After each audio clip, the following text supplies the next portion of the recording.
كلمة ما شاء الله، كلمة ما شاء الله.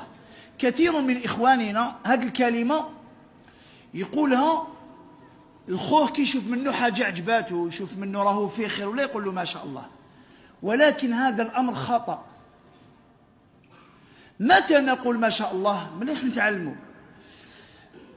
ما شاء الله أيها الأفاضل كلمة عظيمة جدا، لكن انت إذا رأيت من أخيك خيرا، شفت في خوك ربي رزقه، ربي كرمه، ربي عطاله، ربي أصلح له الذرية كذا، احنا الغالب كي نشوفوه نقولوا ما شاء الله، لكن هذا خطأ. كي تشوف النعمة على أخوك تدعو له بالبركة، تقول الله يبارك، ربي يبارك.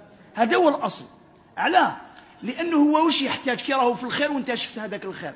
هو يحتاج منك تدعي له باش ربي يبقي له هذاك الخير. إذا واش تدعي له؟ تدعي له بالبركة. بصح كي تقول له ما شاء الله ما دعيتلوش، قلت له ما شاء الله، هذا ما شاء الله، لكن لم تدعو له أنت.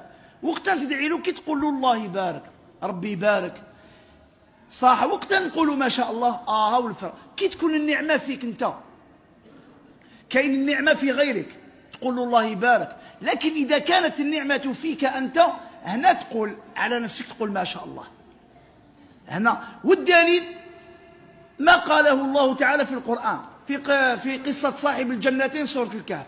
قال تعالى ولولا إذ دخلت جنتك قلت ما شاء الله. خاطش علاش؟ جنة تاعو شاف الخير وما أنعم الله عليه، قالوا الأصل تقول ما شاء الله.